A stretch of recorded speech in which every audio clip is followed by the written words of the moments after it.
Assalamualaikum warahmatullahi wabarakatuh. Perkenalkan, nama saya Rahmawati Lebang dengan NIM 941424088, kelas D jurusan Ilmu Ekonomi dengan dosen pengampu Bapak Bobi Ranto Payu, SSI ME.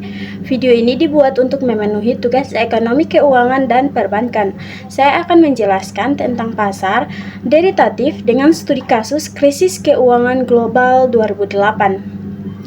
Yang pertama, pengertian krisis keuangan global 2008. Krisis keuangan global 2008 adalah krisis ekonomi yang disebabkan oleh ketidakstabilan sistem keuangan. Krisis ini dipicu oleh spekulasi berlebihan pada subprime mortgage atau kredit perumahan beresiko tinggi yang diberikan kepada peminjam dengan kemampuan bayar rendah.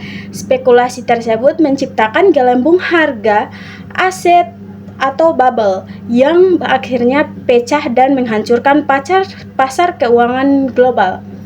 Latar belakang krisis. Yang pertama, pinjaman dikemas menjadi produk investasi.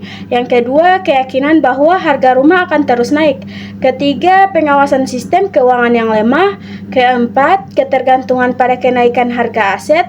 Kelima, pemberian pinjaman kepada peminjam beresiko tinggi.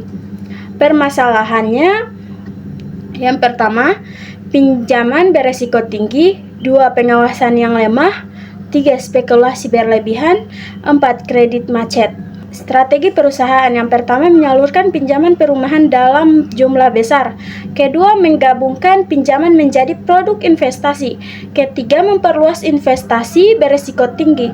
Keempat, menggunakan leverage untuk meningkatkan profit. Hasil yang terjadi, yang pertama, penurunan tajam harga perumahan. Kedua, banyak peminjam gagal bayar. Ketiga, bank mengalami kerugian besar. Keempat, kebangkrutan Lehman Brothers. Kelima, krisis menyebar secara global. Keenam, dampak terhadap ekonomi dunia. Perhitungan kerugian.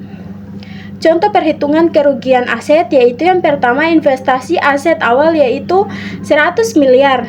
Kedua, penurunan nilai aset yaitu 40%.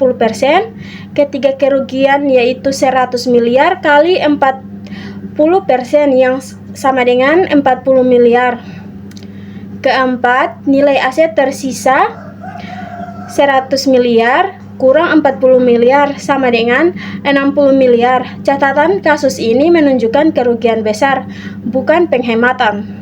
Analisis kasus. Yang pertama, spekulasi yang tidak terkendali menciptakan risiko keuangan sistemik. Kedua, perusahaan yang mengejar keuntungan jangka pendek meningkatkan risiko kerugian besar.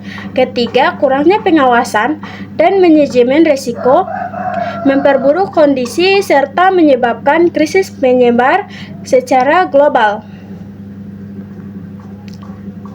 Kesimpulannya, krisis keuangan global 2008 menunjukkan dampak negatif spekulasi berlebihan dalam sektor keuangan.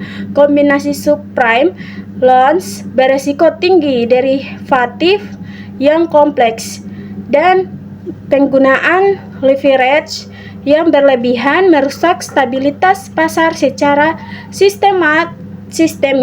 Krisis ini berdampak luas terhadap ekonomi global dan institusi keuangan utama dunia. Oleh karena itu, diperlukan manajemen risiko yang kuat serta pengawasan efektif untuk menjaga stabilitas ekonomi. Terima kasih.